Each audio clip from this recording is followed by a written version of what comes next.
All right, y'all. We are back for one last episode of the Best of Rossifari.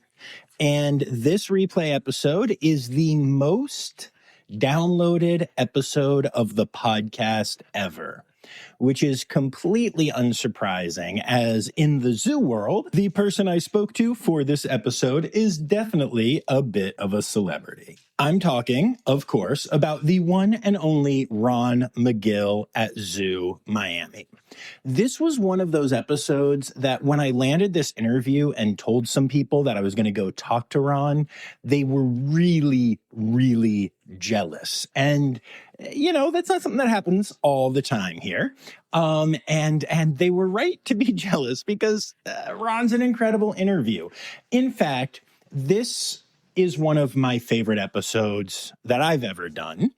I've listened to it multiple times, and I will tell y'all, it has what might be my single favorite story out of any episode in it, other than, of course, some of the incredible poop stories. Poop story. So whether it is your first time, or whether you're hearing it again, or whether you're hearing it again, much like I have, enjoy my interview with Ron Magill of Zoo Miami. And remember, the next time you hear the podcast, I'll be back live. Enjoy, y'all. Life is not measured by the number of breaths that you take. It's measured by the number of times your breath is taken away. Hello, I'm John Rossi. I'm a touring drummer with a passion for animal conservation. When I'm on the road, I spend as much time as possible visiting zoos, aquariums, and conservation organizations. Now, I want to share those places with you. I'll be talking to keepers, vets, conservationists, anyone who can help me in my mission of connecting my people to animals through their people. Join me on my Rossifari. Hello, hello, hello. Welcome back to the podcast with a new intro, a new vibe, but the same corny jokes.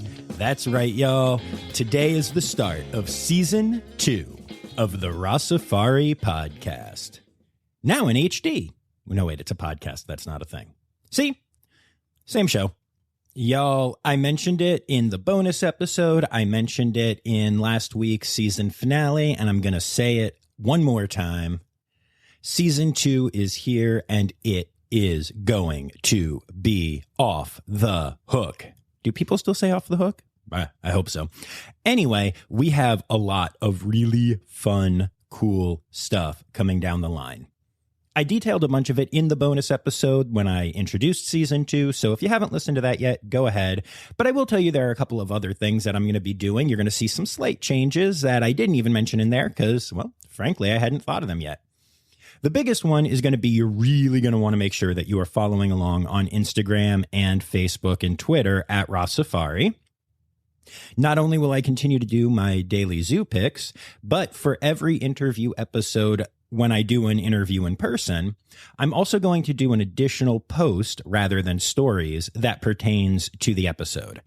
That means that for those of you that don't listen on the first day, and I know that is a lot of you, you'll be able to go back in my timeline and find pictures that relate directly to the episode. I think that's going to make it a cooler experience for everyone, and just get you some cool pics and photos and even video of the zoo trips that I'm taking and the amazing stuff that's happening there. Also, I am completely revamping how I do my Patreon. For those of you who don't know, Patreon is the way that you can financially support the podcast on a monthly basis. For anywhere from $3 a month to $20 a month, you can become a patron and support the work that I am doing here by going to patreon.com/Rossifari. And I promise you, if you do this, there's going to be some really cool bonuses that you get. You're going to have the chance to suggest some questions for some of my future interviews. You're going to know what shows are coming in advance and what you're going to be hearing. And you're going to get additional bonus photos from a lot of my trips. But maybe the coolest thing is many of my interviews will also have additional patron-only bonus content. Now, I've talked about doing this in the past and even set it up for a couple of the episodes, but I'm being really intentional about it this time. After each interview, I actually hit stop and then hit record again and get additional content just for my patrons. And it's been really fun so far. And there's some really cool things that you're going to be missing out on if you're not a patron, although you'll still be able to get your regular show for free, unaffected, every week, twice every week with Zoo News. So yeah, if you're interested in adding some extra oomph to your Rossifarian fanness, the way to do that is by going to patreon.com/Rossifari. But okay, enough about all of that. Here's a question for you. What do Christina Aguilera, Shaquille O'Neal, and John Rossi have in common? Well, other than the fact that we look like we could be siblings, we have all hung out with Ron Magill, who is today's guest. You see, Ron is a really special guy. He is the communications director and goodwill ambassador at Zoo Miami, where he has worked for 41 years. Along with working there, he also has done a lot of his own conservation work and even set up an incredible foundation that he is going to talk to you about. Ron is an amazing storyteller, and he is an entertainer as well as an educator. He has been on numerous television shows. He has 6 Emmys, and he currently makes a weekly appearance every Tuesday on the Dan Le Batard with Stu Gatz podcast. For those that don't know, this is an incredibly popular sports podcast. And you may be wondering, why am I telling you about a sports podcast when we are in the zoo world here? But Ron uses it in an amazing way, and I'm going to let him tell you all about that. The truth is, I wish I could have let Ron tell you about everything. His life is incredible, and he touches on stories in this interview that could be an entire interview just in one little story. I could have talked to Ron for days. We got him for an hour, though, and, I made the most of it. If this episode doesn't give you hope and a lot of laughs, then I don't know what possibly could. I am so proud to be bringing this to you all. One quick note about this episode. There is some adult language in it. I think only maybe one naughty word for most of it. But then I got to tell y'all, there is a story towards the end that is very adult. It has to be. There was no way to tell it without making it adult, and there was no way I was leaving this story out of the podcast. So I do put a warning in. I do a little interrupting John, letting you know that the adult thing is coming. But if you are listening with your kids, you may want to listen to that part first and decide if you want them to hear it. It's around the 54-minute mark, and it is a doozy. But again, may not be the best idea for younger kids that listen. So now we're going to go away for a quick word from our sponsors, and then we'll get to the interview. Today's episode is brought to you by Daydreamers Studios. Do you have stories and expertise to share with the world? Have you ever thought about starting your own podcasts? There's no better time to start than now with the help of a trusted production partner. Daydreamer Studios is a full-service production company that takes all the stress off your plate. You can focus on creating engaging content while they focus on recording, editing, audio engineering, hosting, and publishing on 22 platforms. Log into the advanced remote system with one click, and the Daydreamer team will be on the other end, ready for you to record everything you have to say. Owned and operated by Daydreamer Network, Daydreamer Studios continues on the company's mission to empower storytellers of all kinds by making podcasting accessible to all. For more information and current promotions, visit daydreamernetwork.com/studios. All right, so without further ado, here is Ron Magill, Communications Director, Goodwill Ambassador, Conservation Storyteller, and all-around awesome human.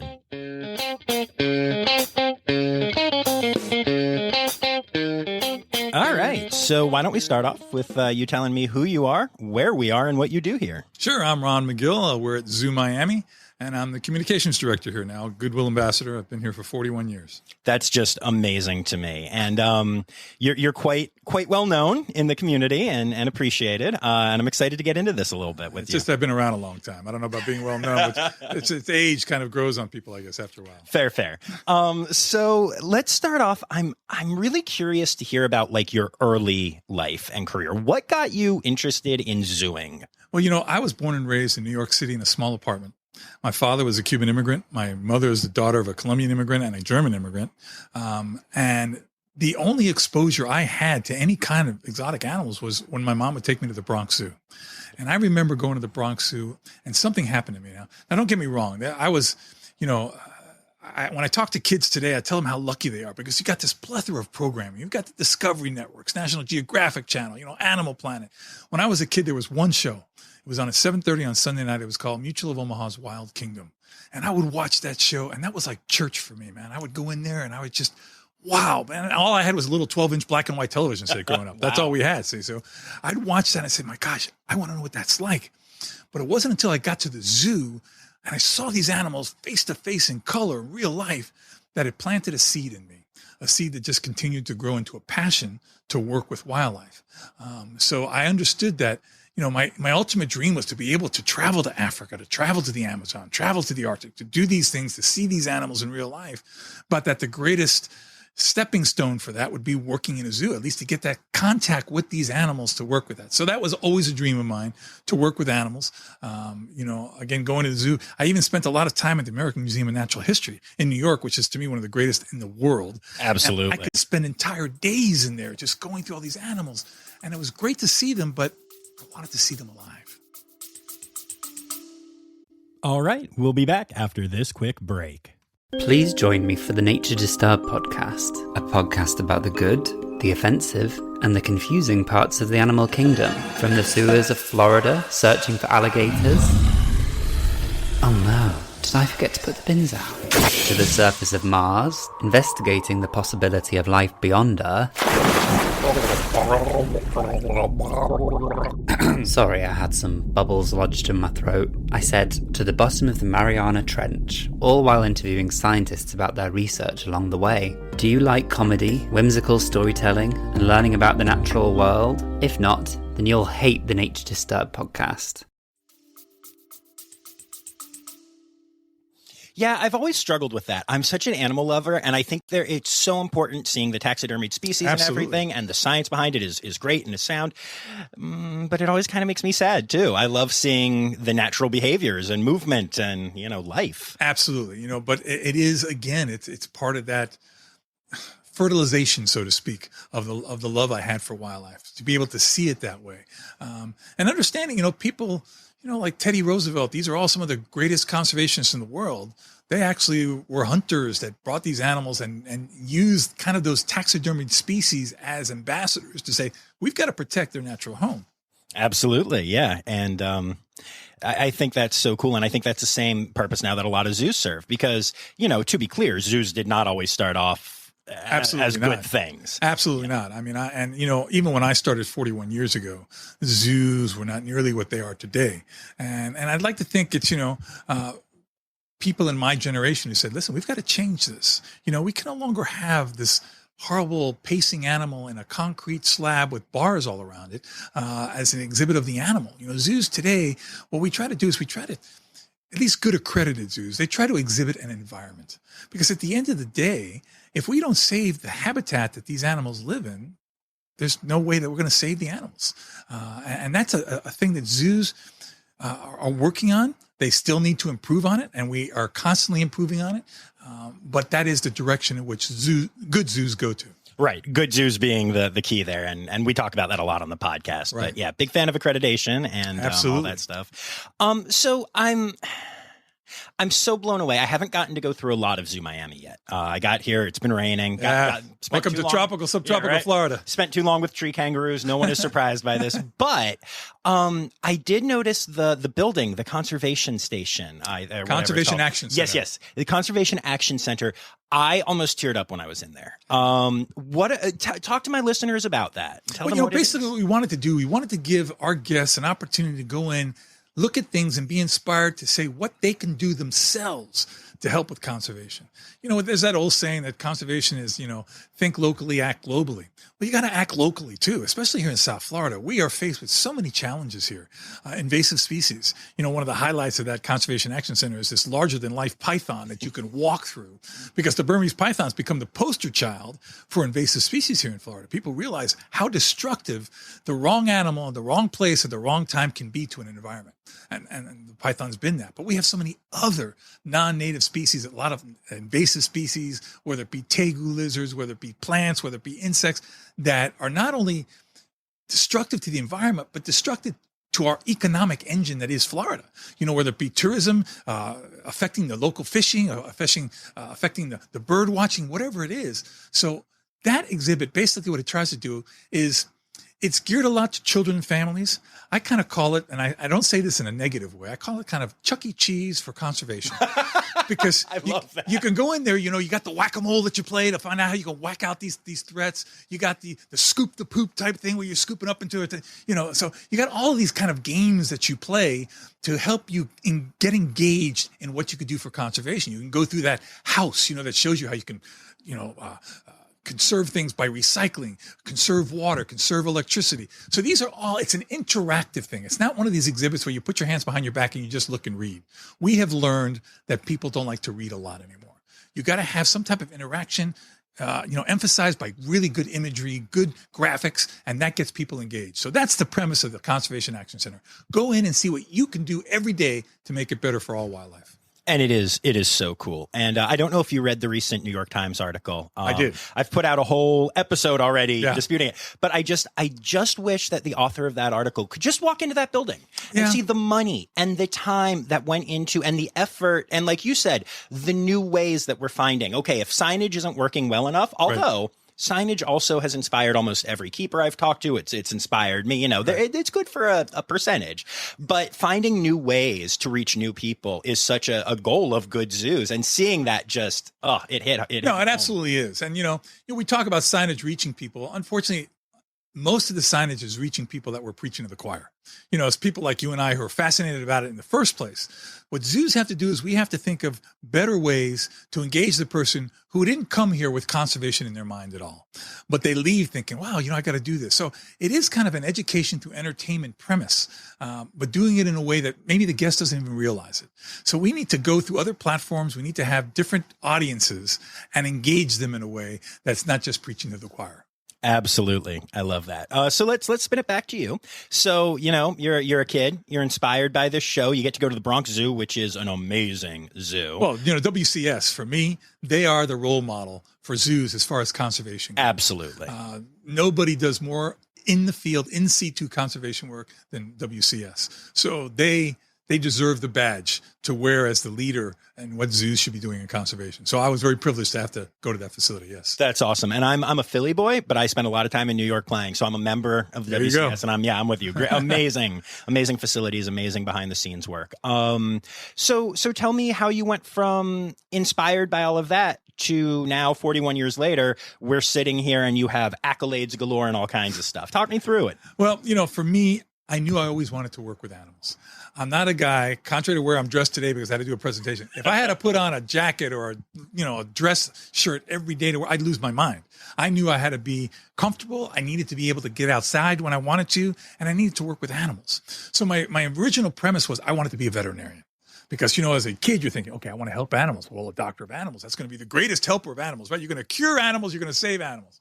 And I was on that path until I got to the university and I took my first major chemistry class and I realized I got to come up with plan B. Chemistry was not my forte for whatever reason. Tutors, I said, no, I got to come up with plan B. So I figured to myself, listen, I'm going to get into zoology, into wildlife conservation, work in the field and see what I could do there.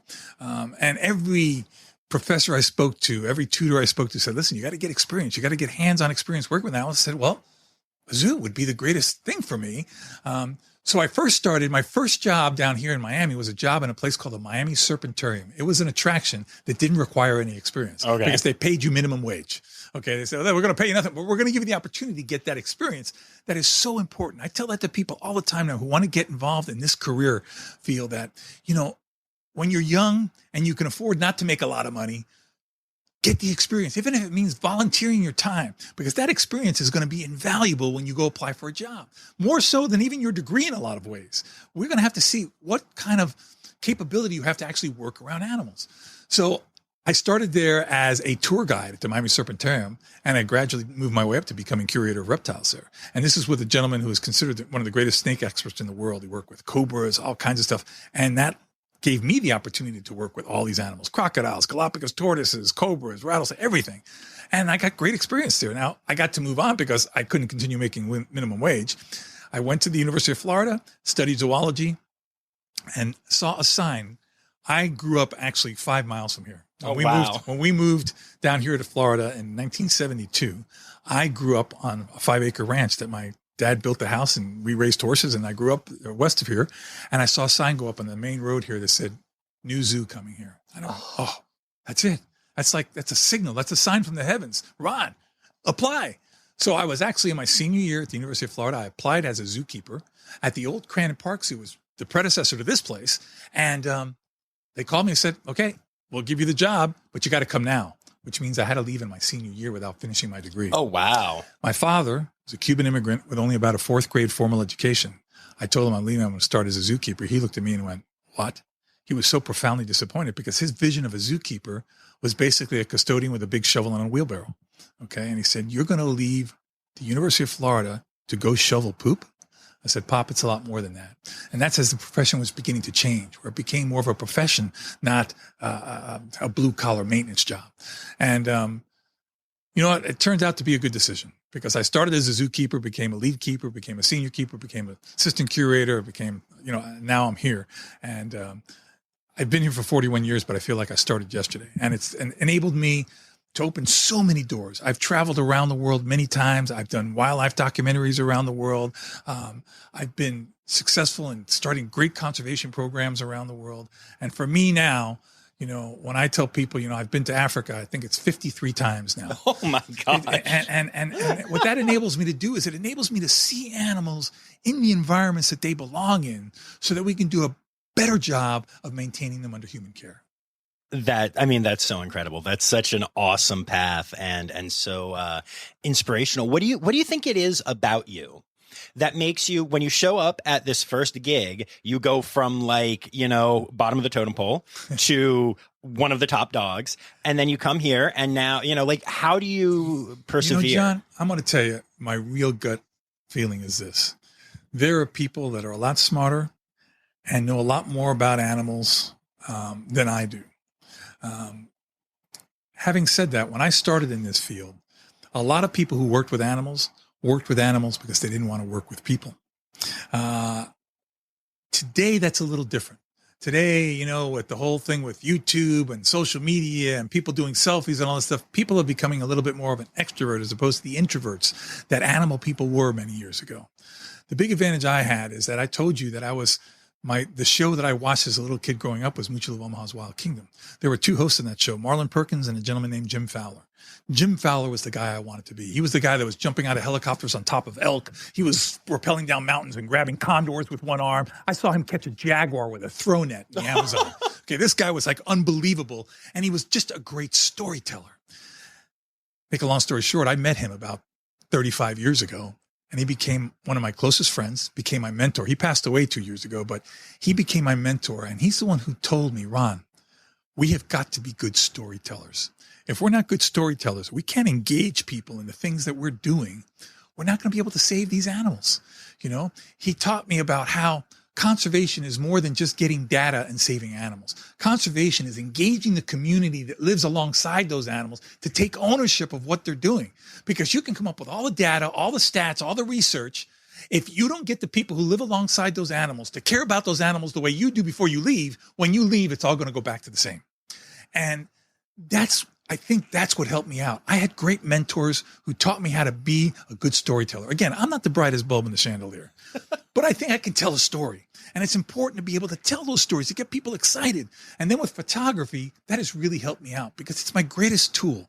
As an ambassador for Nikon, a wildlife photographer, it has created an opportunity for me, short of taking someone's hand and bringing them with me to stand in the Masai Mara, to see 1 million animals, migrating in the Masai Mara, to show them the images and to be able to tell the stories, put a soundtrack to those images. That's the next best thing. Because unfortunately, in today's world, all I'm seeing today is, people taking their phone and swiping. What's the next picture? Nobody's really reading all the way. That's a big word, but many people, especially today's youth, it's like instant gratification. Picture, subtitle, next. Mm-hmm. And I've learned, I think, a way to do that, and I've learned to connect people. Sometimes what we do also, John, is we as conservationists, zoologists, we take ourselves a little too seriously, and we've got to learn to lighten up a little bit. And I'll give you a classic example of that, where I've been able to raise a lot of money for conservation while engaging people into something. About 30 years ago, we used to have a lecture series here at the zoo where we bring in these great scientists that would come in. We'd say, look at this guy. He's been living in the Amazon by himself for 5 years. And look at this paper he just wrote. It's amazing. Let's fly him up so people come to listen to him lecture. It's a great idea, right? Okay, so we'll fly the guy up, and we did the big thing on our advertising. Come see Dr. So-and-so talk about this incredible work he's doing with jaguars in the wild. Get the guy on stage. He starts to talk, and you realize why he's been living by himself in the forest for 5 years. And this is not to speak badly of the person. He did incredible work. He was doing incredible work, getting incredible data, incredible information. But his ability to convey the story, to engage the public, was non-existent. I mean, people were just falling asleep because he was going, and we watched, and it took about 4 breaths a minute, and then it slept for about an hour. And I'm like, oh my God, give me some images, give me something. Okay. So we did that several times, and it just, the reputation started to go, well, some of these people just aren't really good speakers, so We're not going to go see it anymore. So the director of the zoo came to me and said, Ron, you like to speak to people. Can you come up with something that's going to maybe invigorate this lecture series? I go, sir, I know what the people want to see. I'll do it for you. He goes, what is it? I go, I want to call it Sex and the Animal. I said sex with the animals first. I had to change the name for obvious reasons. But he goes, what are you talking about? I go, listen, sir, if you come into the zoo on any given day, and everybody in the zoo is in front of one exhibit, and they're all looking all over each other's shoulders, jumping up and down, I'll tell you what the animals are doing on exhibit. Okay? They're having sex. The bottom line is, I tell people all the time, you and I would not want to be caught dead in an adult bookstore because we'll get labeled. We'll get stereotyped, right? But if you're at a zoo, at a family institution, and something's going on in the exhibit that you find interesting, and you know very well what it is, you can look at it, and nobody's going to label you because you came to a family institution. It's the zoo's fault that those animals don't have any more privacy to their mind. So as a photographer, I started photographing animals having sex. I started photographing all kinds of courtship and mating rituals of different animals because it's fascinating. Right. Yeah. And there are so many parallels to be drawn with human sexuality. And I will even go further to say that you can understand why why we as humans do certain things that we do that we might think is a little weird, because animals do it totally naturally. So I said, that's what I want to come up with. He goes, well, let's see what the board thinks. The board was absolutely, no way this is going to happen. This is a family institution. We're not going to be labeled as a perversion, blah, blah, blah, blah. I go, what are you talking about? Because one of the board members saw some of the images, and they're graphic images. I said, listen, I'm not going to do that. This talk is going to be for 21 and older. That's not going to be for kids, just 21 and older. She goes, this is nothing more than animal pornography, she called it. That's what she called it. Animal pornography. I go, this is an animal breeding in the wild. It's just, I'm not giving it. Nope. My director, thank goodness, said, you know what? Do it. Let's just do it. The South Florida media came out in droves because they thought I was going to first have sex with an animal on stage. And I quickly said, this is called Sex and the Animals. And I started showing the images.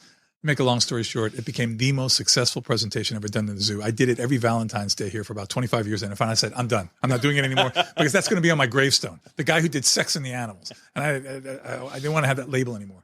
But when I first did it, the newspapers around here also contacted the AZA and said, what do you think about this? And the AZA backed away right away. They go, well, we don't really have a comment on it. No other zoos were doing anything. Well, then that talk got national, international publicity. And then all the zoos started doing a similar type of thing, romance at the zoo, whatever they called it. But it was basically Sex and the Animals. I kept it with Sex and the Animals because I told the board, I said, no, we're not changing. They wanted me to change. They wanted me to say, can we call it like breeding behavior of ungulates under human care? I go, no, that's your problem. We're calling it Sex and the Animals because the sex is what's going to sell it. Yeah, sex sells. And we did it, and it was a huge success. It still, to this day, is the single most successful presentation ever done at the zoo. Over the years, I've raised well over $100,000 for conservation just doing that talk. So, that's a classic example of where we have got to learn to lighten up. We've got to learn to understand who our audience is and have some fun. This is going to probably rankle some people when I say this, but after 41 years, I don't have much of a filter. We have got to stop worrying about what can only go wrong and start thinking about what can go right. We've got to stop having such a thin skin that everybody seems to get offended by something. And we've got to look at, listen, you're never going to make everybody happy all of the time, but what is going to be the end result of what we're doing in the grand scheme of things? And I think that's going to help us with our success. Yeah, no, I agree 1,000%. I frequently advocate on the podcast for just more transparency and more openness, and just like you said, it's goofy. There's poop, Exactly. There's a reason we have the poop story on every episode, and it's not to be gross. It's natural, and it's hilarious, right. And it's the most popular part of the podcast. I have I have fans reach out to me who aren't zookeepers or anything, right. And literally will say, oh my God, I just had my Rossifari poop story because their dog pooped in a funny way, or their kid, or whatever. And I'm like, I'm getting random messages at 2 p.m. that somebody's kid pooped on them. Hey, whatever, I'm here for it. But and I think that's so important. I remember my freshman year of high school, we watched a video about tortoises having sex. Yeah. And the vocalizations. Exactly. Yeah. I still know what they sound like, sure. But I remember the first time that I was at the Maryland Zoo in Baltimore after that, and I heard that noise, and I grabbed my girlfriend's hand and said, oh my God, come on. I couldn't even see that there were tortoises there. I was like, come here, you got to see this. I tell people all the time. I do the sound. I do the sound when I do the presentation, like the Galapagos, that. And I said, well, now you know that sound. So when you hear it, you can smile because you know what's going on. Exactly. Oh man, that's awesome. I love that attitude. So how did you get into the photography stuff? It was out of necessity. Okay. I was doing a lot of different conservation projects, and I was submitting papers for publication, and they'd say, listen, we need some pictures to go with this. We're a magazine and people do like to read, but they got to see pictures. Well, I didn't know anything about it. So I called the stock agencies and I said, no, I need a stock photograph of a cheetah doing this, or a harpy eagle doing this. And they said, oh yeah, here we got it. I go, how much is that? And they tell me the price. I went, what? I go, I'm a zookeeper. I can't afford that. And I started saying to myself, you know what? I'm just going to buy a camera. And I want to try to teach myself. And I started buying the photography magazines that had all the this was before YouTube and all this stuff that I have now, and I just started kind of teaching myself to take pictures. And one of the things that they do in a lot of these photog magazines is they have these contests that you can enter. And I was looking at the contest winners every month, the edition of the magazine. I'd say, well, that's not so good. Well, I could do that, So I started submitting, and then I started winning some of these contests. And to make a long story short, I won the huge Nikon International contest, wow. Which is it's a very prestigious contest. And the winner gets thousands of dollars in Nikon equipment. And now all of a sudden I had this great equipment that enabled me to really get some incredible photographs. And then Nikon called me and said, we'd like to see your portfolio. To tell you how naive I was, I didn't know. I said, I don't have any books. I didn't know what a portfolio was. Right. I said, no, just a collection of your images. And I flew up to New York and I showed them the images and said, we'd like to make you an ambassador for us. And from then on, it's just been history. And that's been my greatest storytelling tool, to show these images, to get people, to get them engaged. And it's just really important because we're just a very image-driven society. Right. So photography is something that I cherish. I am very thankful for, and hopefully we'll be able to continue. And the good thing is, even as you get really, really old, I can still do this. Yeah. I can still press the shutter. So let's see what happens. That's really cool. Yeah. Rossifari started as a photography page. I am not a photographer. I don't even have a DSLR yet. But what was happening was I would go to the zoo with friends, and we would all have our cameras on our phones, and we would all take the same picture. But then mine was properly framed and caught the moment of the tongue coming out, or whatever little, I don't know, for whatever reason, the connection that I have with animals led me to be the one getting the better pictures. So then I got this camera, and it has a nice zoom, and it's fine. And every single day I post a zoo photo on Instagram. And that was how this started. And I put facts or funny stories or whatever. And then the podcast came from that. And it's the same thing where I was like, great. Everyone wants to see animals, so let's go into a medium where there are no photographs or videos able to happen, and then try to make zoos and zookeepers and people interesting. Right. Hopefully sharing stories, having some fun. But yeah, this all started with photography, and now I'm getting more and more motivated to really get into it. Like I want to become a photographer now, as opposed to a guy who has a cool zoom and is pretty good at timing things, you know. Well, you're a good storyteller, so you're halfway there. Well, thank you. I appreciate that. Yeah, I just I keep wanting to do more. And the more that happens, and I'm sure I can tell you're the same way, the more that you've done, the more you're just like, okay, now this isn't enough. Now I want to do more. Right. And I'm still figuring out exactly what that looks like for me. For me, John, in my entire career, the thing I'm most proud of is that I was able to establish an endowment here. And I didn't come to work here 41 years ago to work for an attraction. Right. I wanted to work for something that was going to make a difference for animals in the wild. Because I tell people all the time, listen, if the zoo is the last place that we can see the animals that we house here, then I think we as an institution have failed. Our number one priority has got to be able to conserve these animals in the wild. We've got to be able to do that. And I just wanted to do more. And I felt like, how am I going to justify me working here if I'm just taking care of animals under human care? So a dream that came up in 2014, I said, I'm going to start getting with friends and see if I could raise money to create an endowment, a conservation endowment that the money from that endowment can only be used in situ conservation, protecting animals in the wild. Nice. My peers laughed at me. They said, you're a zookeeper. You're not going to be able to raise that kind of money. Make a long story short, it is the only conservation endowment at the zoo. We have our quarters for conservation programs, stuff like that goes to conservation, but I've been able to raise $2.5 million by myself over the last 7 years. Wow. This morning, I wasn't able to speak to you first thing this morning because this morning I was going to present a brand new van to Audubon, Florida for their research in Florida Bay and Everglades that I was able to buy through the endowment. I've bought vehicles for cheetah research in the Masai Mara. Nice. I've bought vehicles for rescuing and rehabilitating animals in Panama. I've bought radio collars for elephants, radio collars for jaguars, camera traps. This validates what I do here. And this is the type of stuff that validates what zoos do because they have to be able to support that in the wild. We can no longer, spend millions of dollars on exhibits if we're not going to make a profound commitment to protect the animals we choose to put on those exhibits in the wild. People need to realize when it comes to zoos, so many people have this impression that we take animals out of the wild. Right. We don't do that anymore. No. That's not done. The only time it's done is to save a particular individual or to save a species. Okay. But this misconception that we're ripping animals out of the wild doesn't happen. And it's awful that people think that. But we're somewhat to blame because that's how it started. Right. So we have to work harder in making people understand what we're really doing now, the things that are happening in the wild because of the work of zoos. And quite frankly, zoos have to continue to improve on that. We can't just say, well, this is what we do. We have to keep on demonstrating more and more how we're doing it better and better. Oh, let me ask you something then. Why do you think that more zoos don't focus on that? Because I talk to people all around this country, and every time the people are so damn proud of the conservation work that's happening behind the scenes, but they also almost seem to be proud of the fact that it's behind the scenes. Like, John, I'm going to let you in and your listeners, you get to come in on a little secret here. Right. What? Shout that from the rooftops. I've been fighting that battle for years here in the sense that, we opened a multi-million-dollar exhibit, and of course it went over budget like many of these exhibits do. And when it went over budget, one of the first things they pulled away was the conservation money. And I said, why are you pulling the conservation? Why don't you just make the exhibit a little smaller? Well, because if we don't have this major exhibit, nobody's going to come to visit because that's, we need to have that gate to fund the things that we need to do. I go, listen, I think you're underestimating the public.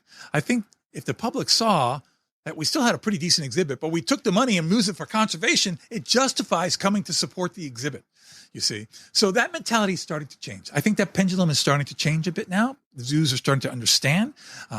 Some zoos like Wildlife Conservation Society, Columbus, Cincinnati, they do tremendous work in conservation. Zoos now have to follow that lead. They have to continue to follow that lead. And I think they're going that way.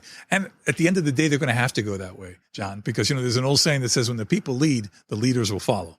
And, society is not going to tolerate millions of dollars in bricks and mortar unless you're making a similar type of investment in protecting them in the wild. Absolutely. Absolutely. And I think I'm starting to see that more zoos are having a position like director of conservation. Right. I interviewed Lou Perotti up at Roger Williams Park Zoo, and the work that he does there is incredible. But it's still like a fairly rare position at a lot of zoos. And It's I rare, really but want to see it popping up. It's going to change. Trust me, because the AZA now has required it for accreditation. Oh, really? Yes. I didn't actually know. The AZA has now like required that for accreditation. The AZA knows that, listen, you guys, we need to do more conservation work. So they have required now that you have a conservation department in your zoo for future accreditation. So people who might have just gotten accredited, they got 5 years. Okay, we get accredited every 5 years. Right. And we got to keep it up. So, and people who are up for accreditation, if they don't have it, their accreditation is going to be passed on to another vote. So that's a good thing. That's a real good thing. I didn't know that. Yes, That's it is now so a requirement cool. for accreditation that you have a conservation department. Excellent. Very cool. What do you think about just in general, like the education departments, zoo camps, all that kind of stuff? Talk to that. God, I think it's so important to engage kids, especially. That's what zoo camp is. I didn't have a zoo camp when I was a kid. I would have died to gone to a zoo camp. Same. You know? So to see these kids come out, to have a zoo as your camp, it's just phenomenal. You get the kids say, oh, you know what we're going to do for zoo camp today? We're going to go visit the tigers. Let's go feed a giraffe. Let's go do this.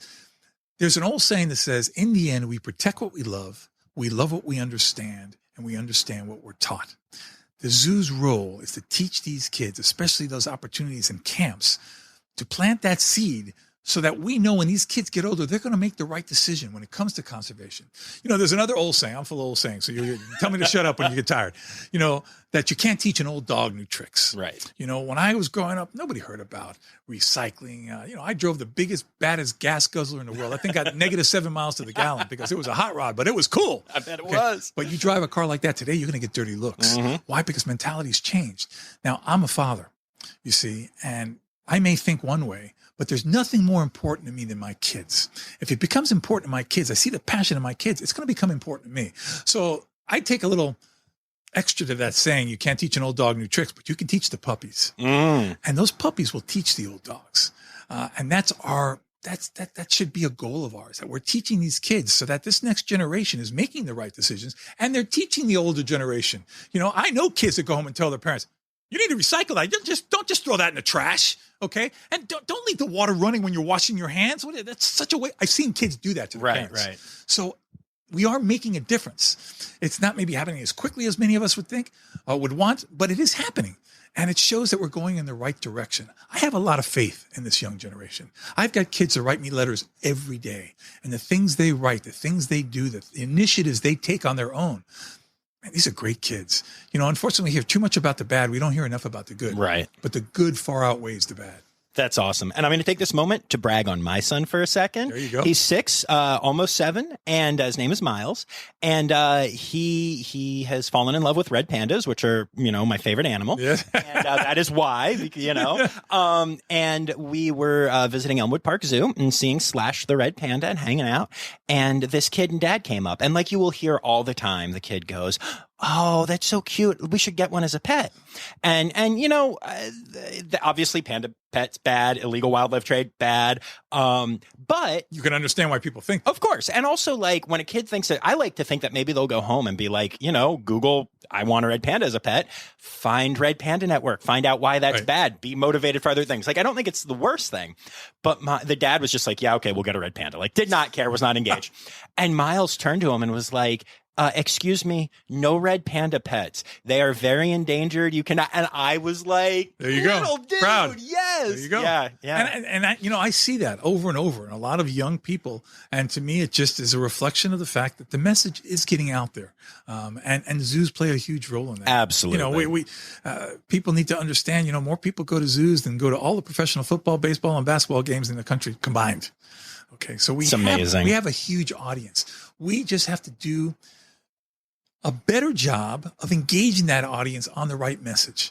You know, listen, we're never going to get all the people all the time, but we've got to do a better job of engaging people so they have a message when they leave here. And it's not just, we came here to have a good time, you know, and it's a challenge. It's a challenge we've got to meet up to. We're not perfect, But I think we're working in that direction. And the more we do things like that, the more we see kids making statements like that, the more we know we're headed in that right direction. Absolutely. Absolutely. So, you're a storyteller. Yeah. Tell me some stories about like your time out in the wild doing conservation stuff. Just pick some goodies. I know you've got more than a few. People always ask me, what was the most amazing wildlife moment of my life? And I'm also always asked, what's my favorite animal? The politically correct answer is, well, the last one I was working with.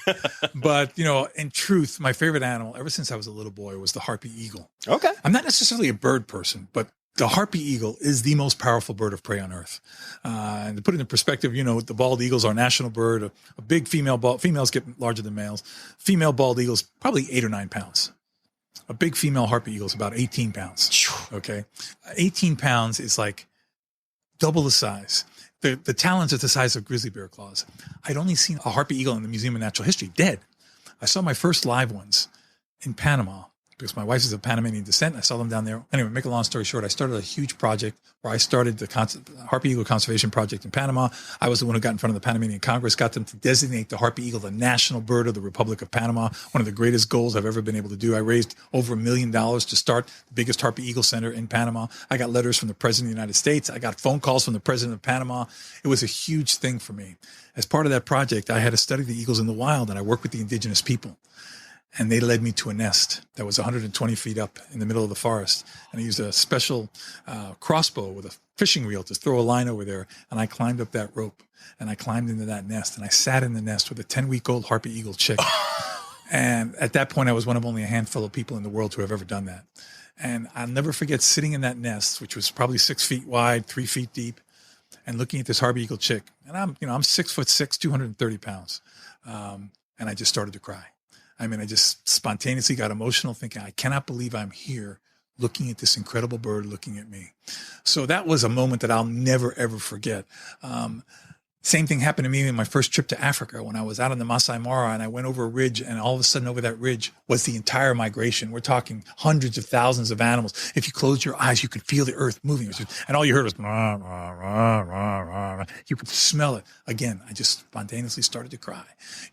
These things, seeing your first polar bear. I remember walking on foot in India and with my guide, and he goes, there. And he points to a stand of bamboo, and I'm looking at the bamboo and I don't really see anything. And then, you start to focus your eyes and you realize, and I'm looking at the eye of a tiger looking at me through the bamboo. I'm on foot there.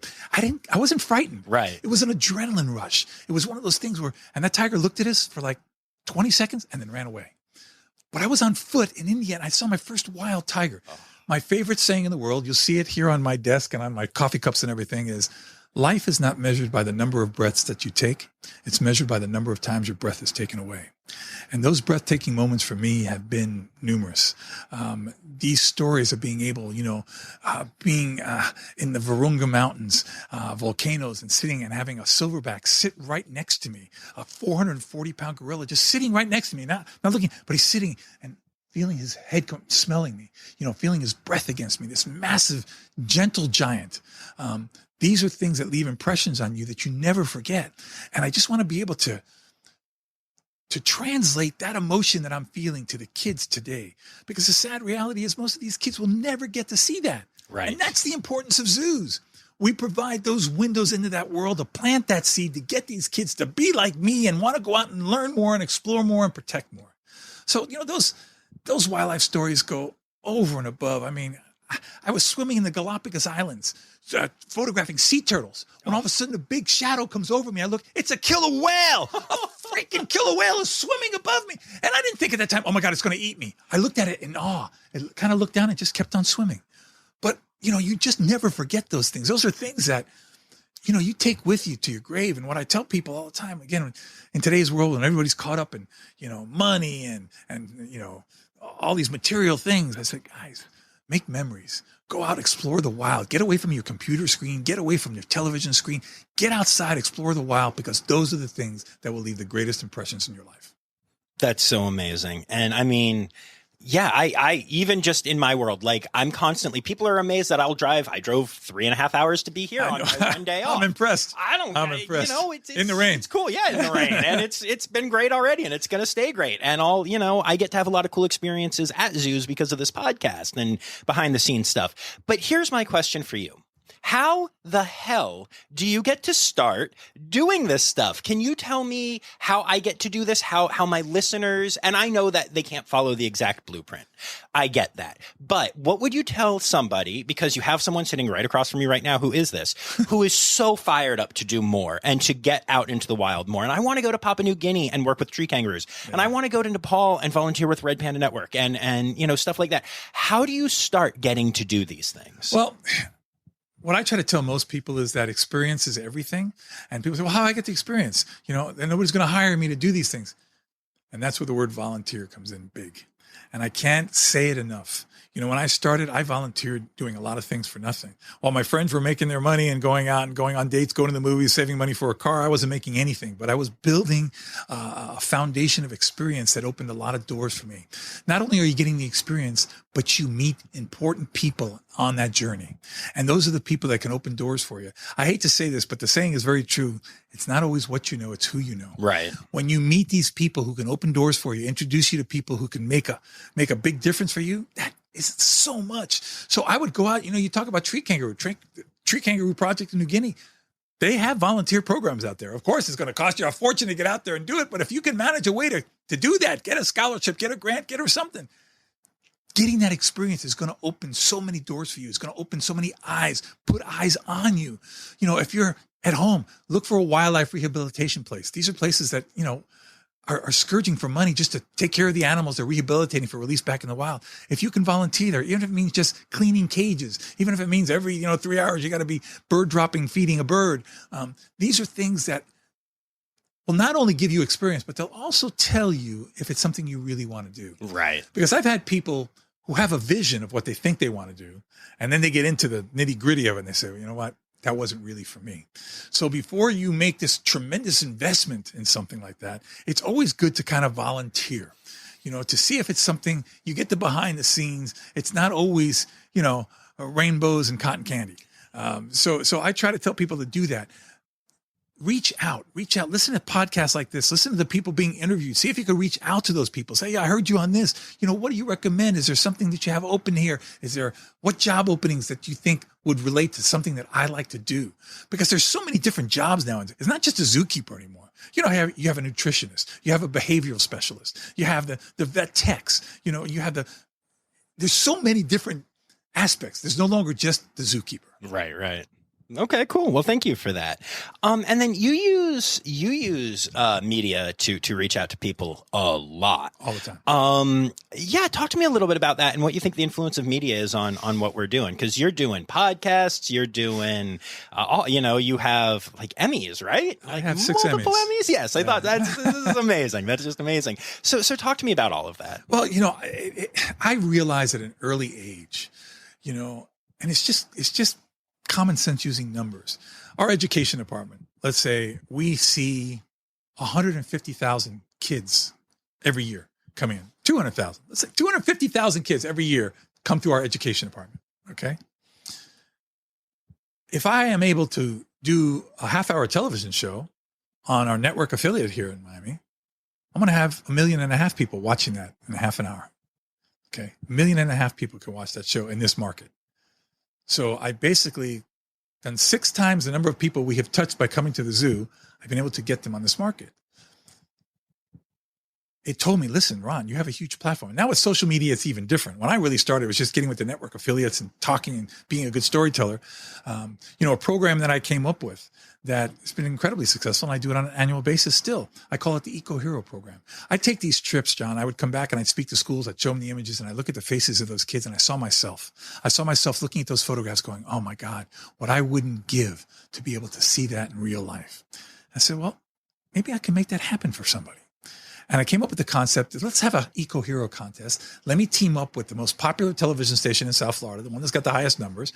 And let's have a contest that we run online for a kid who does something great for the environment.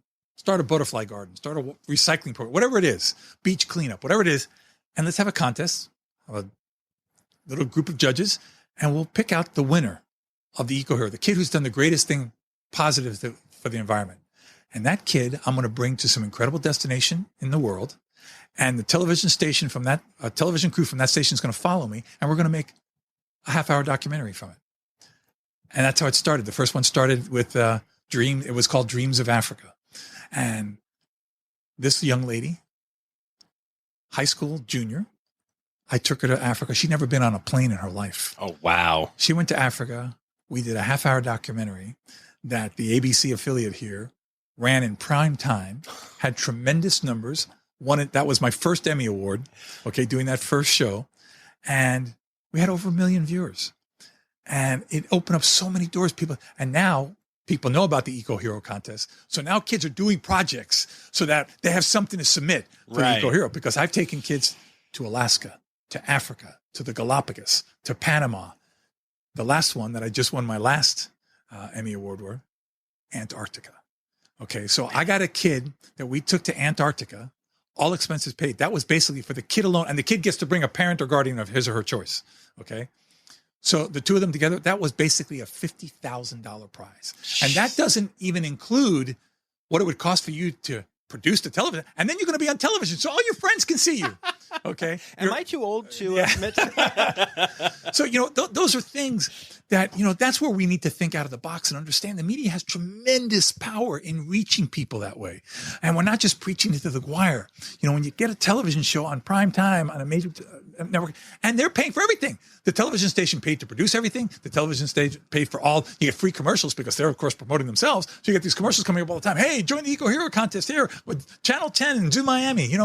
It was just a dream come true. And we do it every year now. And I think it's a no-brainer. I think every zoo in the country should be partnering with their television station and doing the same thing.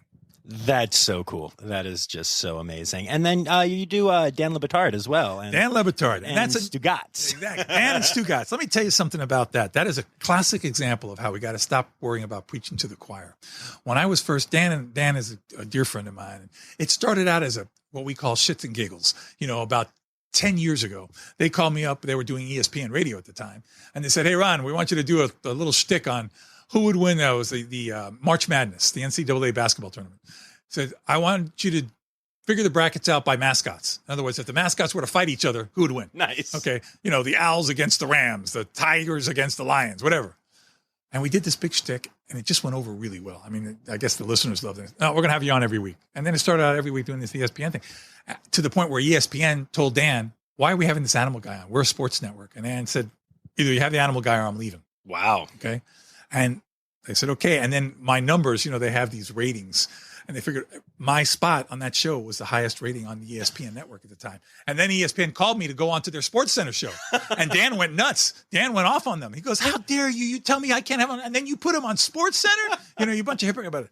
And to make a long story short, he finally left the ESPN because he was tired of the suits. And he's got the podcast now, which is huge. It's bigger than it ever was on ESPN. It's now sponsored by DraftKings. And I do this thing every Tuesday where we talk about sometimes silly stuff. And this is where I was talking before that, we can't take ourselves too seriously. Make an opportunity out of things. I'll get questions sometimes. You get some jock who's like, hey, so if a silverback gorilla fought a lion, who would win? Okay. And I'll tell them my opinion is who would win and why. And then I show them, I tell them, the gorilla's an herbivore. He's a strong animal, but he's not a predator. Okay. The lion is designed to kill. He's got claws. He's fast. Okay. And I show these differences as to how I come to my conclusion. And I get tons and tons of media, of emails from around the world. That podcast is around the world of people saying, I learned so much watching that. And then the really cool thing is now they tell me that I finally got my wife to listen to it because she loves animals and she loves your segment. So it's increased the female viewership as opposed to having a lot of male sports jocks. Now we got the female viewership. So it's a classic example. Listen, whatever platform you have, understand your audience, have a little fun. Don't take yourself too seriously, but always try to inject some good information. It's time for Interrupting John. Hey, y'all, remember back in that intro when I warned you that there was an adult story coming up? Here is said adult story. Let's get to it. Love it so much. And speaking of not taking things too seriously, there's a story I want you to tell about, well, we were talking about animal sex, and Yes. It's a different species of animal, but go ahead and tell your story about the filming that happened here. Oh, Lord have mercy. So, we have a very big zoo. You'll see you go out there in a very big, and on a rainy day, it kind of thins out. But we have a lot of different areas you can go into, different buildings. And in the aviary, we have what's called a round room. It's beautiful. It's got a big aquarium behind it. It's really nice, but it's covered, So one day I like to go out when kind of rainy. I like to look at animals, tend to sometimes be more active in the rain. It's cooler and things going on. So I'm going through and I'm walking through and I look at the aviary and I'm going to go into the round room. And as I step into the round room, I don't know how to say this subtly. There is a woman on the bench with her pants down to her ankle, masturbating, with a gentleman behind her holding her up and another guy filming it. And I'm like, am I seeing this? And they looked at me and right away they packed up and ran. And I tried to run after them, but they got away. Okay. They could run really fast.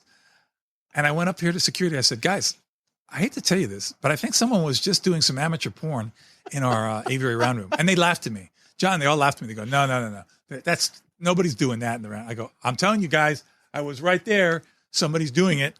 Somebody was doing it in the round room. Okay. And they say, impossible.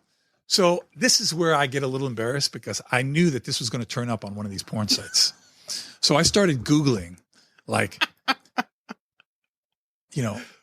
animals and women. I started getting some really weird stuff. I went so far as I Googled Beauty and the Beast. I didn't just get Disney. I'll tell you that right now. But finally, after going through it, I found it. There it was. They had sure as heck, they posted it on one of those sites. And I came up to the office. I go, does that look familiar? I'm not talking about the naked girl on the bench. I'm talking about the aquarium behind her. And everybody's like, oh my God. Oh my, I go, yeah. And they did it not just there. They had been in other places at the zoo because they put a whole package together.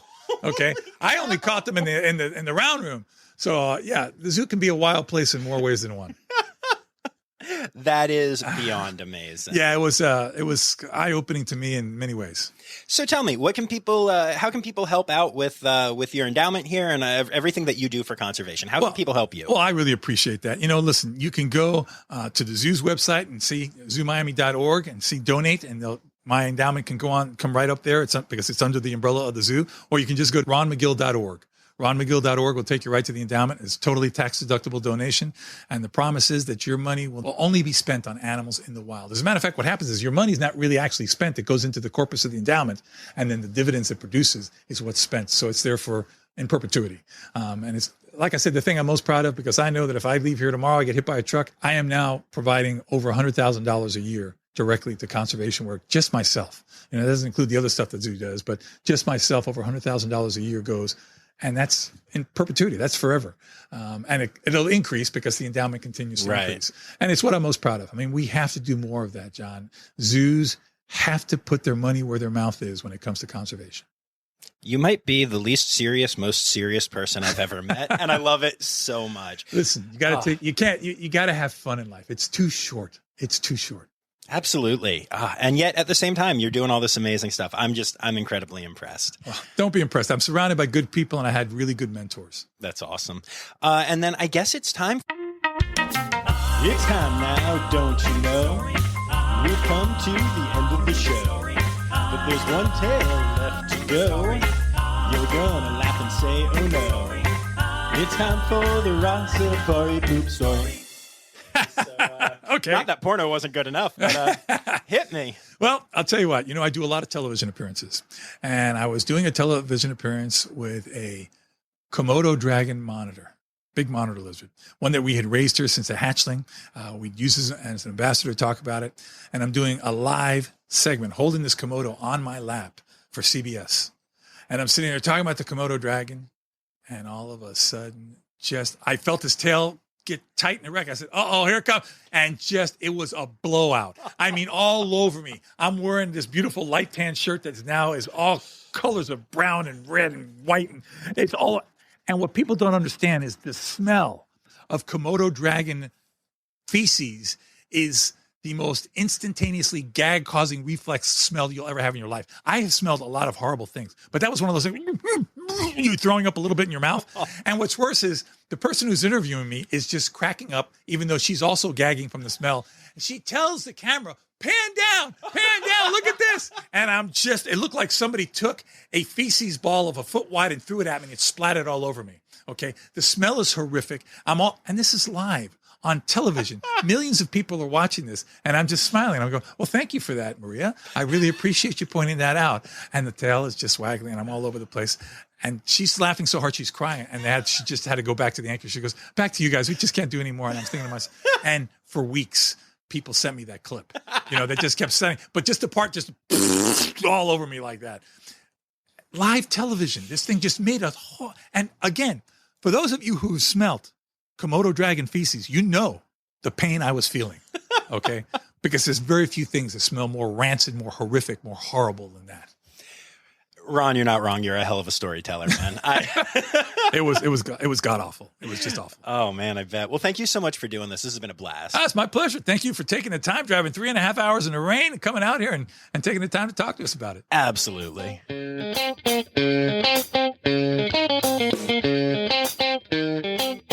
Oh, how cool was that interview? I loved it so much. Ron is such an amazingly inspirational dude.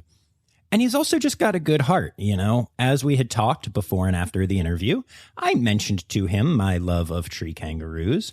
And after the interview, he went and got a golf cart and drove me to the tree kangaroo exhibit and, let the keepers know that I was a good guy and should probably get to hang out with those tree kangaroos. And so I did. I went and met Zaina on exhibit and Banyan behind the scenes. And for those of you who have really listened and done some deep dives with me, you've heard me talk about Puzzle, the tree kangaroo that is up at Toronto right now, who is just a personal favorite and who I want to meet sometime.